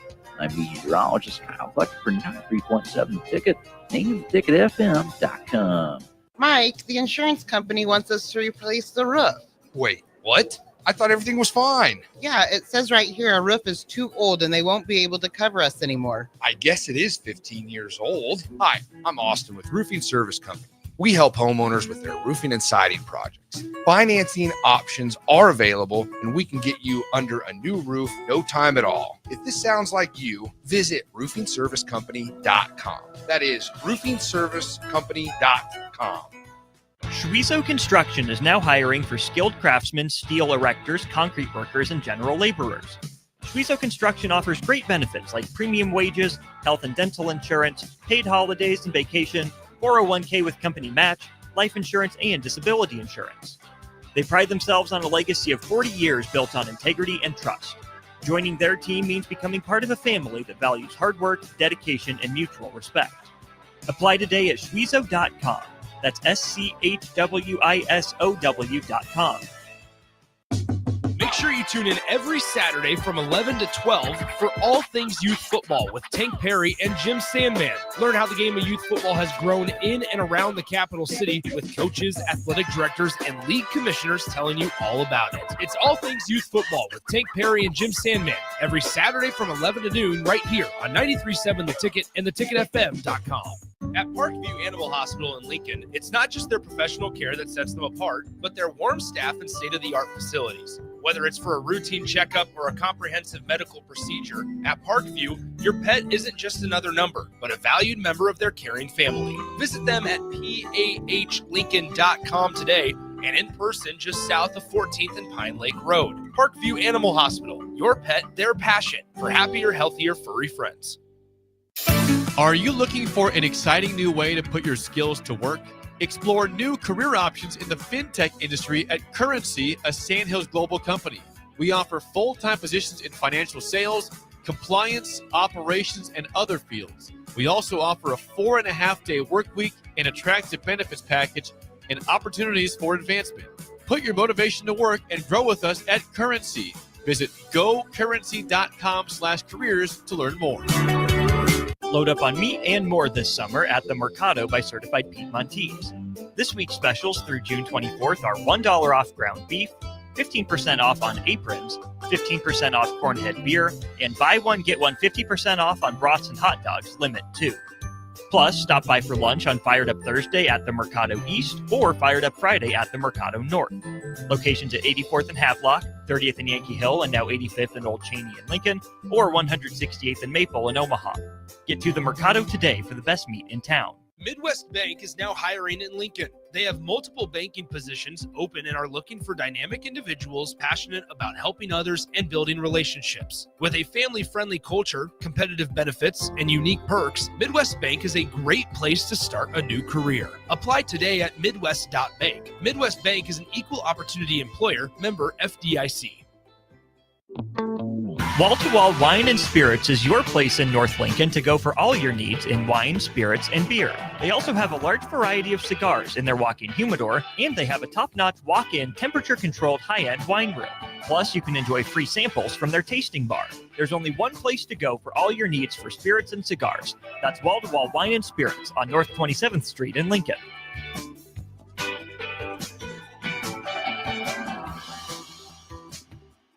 When you were a kid, clubs were cool. Robotics club and space club and stuff like that. But what do adults get? Book clubs and quilting clubs? Nah, forget that. How about margarita clubs and old-fashioned clubs? Get to Upside Bar and Lounge for the best clubs in town. Try all 10 varieties of Upside margaritas or old fashions and take home a free souvenir glass. Grab the whole crew and pair it with taco night on Mondays or whiskey Wednesdays. Upside Bar and Lounge at 29th and Pine Lake. Hi, Sean Callahan here for Copple Chevrolet GMC, and they're having the biggest hail sale they've ever had. A huge opportunity is at your front door right now. Some of these cars we're fixing, some we're not, and some it's totally up to you. New Sierra starting at $15,000 off list. New Canyons at $8,500 off list. New body styles on the Acadias, $3,000 off list. You need to hurry as there's going to be a lot of people heading to Louisville. Check us out at copplecars.com. Stock numbers G121492, G187747, and G196599. Back with Vershawn Jackson, powered by Bauer on 93.7 The Ticket and theticketfm.com.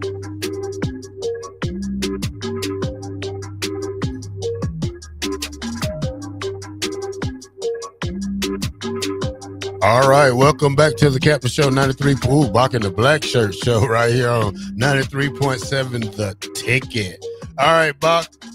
Florida State fans are displeased with Kurt Herbstreit of ESPN College Game Day because of the game. Lee Corso's last game day is going to be at Ohio State instead of Florida State.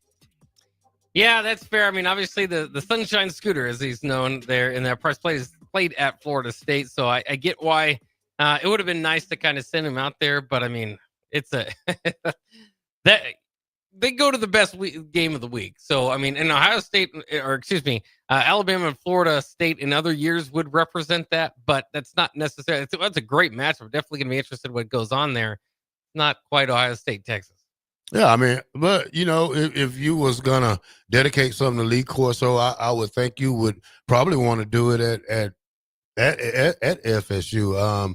I think the same thing with a guy like Tom Osborne. If he wanted to go out, maybe you would schedule one of the big shebangs that you ever can have for a coach. I mean, this is the last time we would probably ever see Lee Corso on TV, and it's right for Florida State to host a guy that's really their alum. Yeah, I mean, I get that feeling, but I mean, I have a feeling he might be able to spend some more time at Florida State here post game day, and the years he's got left might still kind of be a celebrity. I don't know what he necessarily wants to do. So yeah, there's a strong argument to be made there. And maybe if it was just a Lee Corso decision, that would be the decision. But it's also the start of college football. It's also your first college game day. You want to rope people in, all together for the best program you have. And if you're not at the biggest game, and they do, I mean, it always is a little bit of a dud. They do that sometimes. They don't go to the biggest game every week. And sometimes when they're not at the biggest game and you're kind of building up for that pick or that moment, it just takes a little bit away from it. If Big Noon somewhere else, I'm interested where Big Noon will be, because Texas Ohio State is Big Noon kickoff that day, and so I'm sure they'll be there as well. So that could be something else they could have considered, is competing against Big Noon in the same city. But it's just undoubtedly Ohio State Texas is such a big game and the biggest game of the weekend. That I understand their decision there as well. But I get what you're saying. It would have been nice to send him off back home, but he's had a lot of memories making different picks, and Florida State unfortunately just isn't at the top of their ball game right now. 2-10 team, as we went over early in the show. Oh, they'll be better this year. I think just that was bad coaching. Texas A&M receiver. What is that? KC Concepcion something? Yeah, Concepcion. Yeah, has secured $2.5 million in NIL and roster value deals this off season. Well, and NIL is still going to be there. I know a lot of people looking at this new House versus NCAA agreement and maybe thinking that's kind of out of the way, but that is not. I still kind of look at that as kind of base pay. Everybody kind of gets a piece of the pie, but then kind of the NIL will still be there for kind of your larger opportunities and bigger scale athletes on the team. We'll see how it translates over time, but not surprising to see some of these names in there. I was surprised, and not too shocked, because we had been talking about it over time, but we're really seeing Texas Tech, of all the $55 million of all the money bag teams over $55 million in college football. I never thought Texas Tech would be the clear winner of the NIL era, but right now they are. So that's very kind of different, kind of not the team that I would have picked first. It's even out of Texas. They're usually third fiddle at least to Texas A&M and Texas. But we got some money drubbed up there in Lubbock. All right, coming from one of the sources, a group of college women athletes has filed an appeal to the NCAA and Judge Claudia, putting a hold on the money until the appeals are done. Well, they're still going to make the payments. So they have that, but it doesn't affect the July 1st thing. Yeah. It affects the back pay of it now. So look out for that part. Ohio Husker said, if you remember, the first headgear he wore was who? Lee Corso. Lee Corso. What's sure. Ohio State mascot? Oh, yeah. Brutus? What is Brutus the Buckeye, yep. Brutus the Buckeye. Yeah. Ooh, that sounds Good bad. pick. Ooh, that sounds bad. Brutus the Buckeye. You don't like it? Nah, it doesn't rhyme. I love that mascot. Not like yeah. Little Red. Yeah. Little Red sounds better. Maybe. Or All Herbie, right. Herbie Husker, that sound better?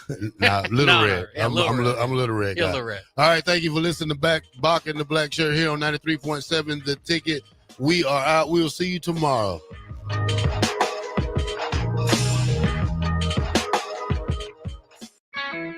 Country music star Rodney Atkins will be performing at the Icebox on Friday, June 20th. Tickets start at $30 and doors open at 7 p.m. The capacity is only 3,000.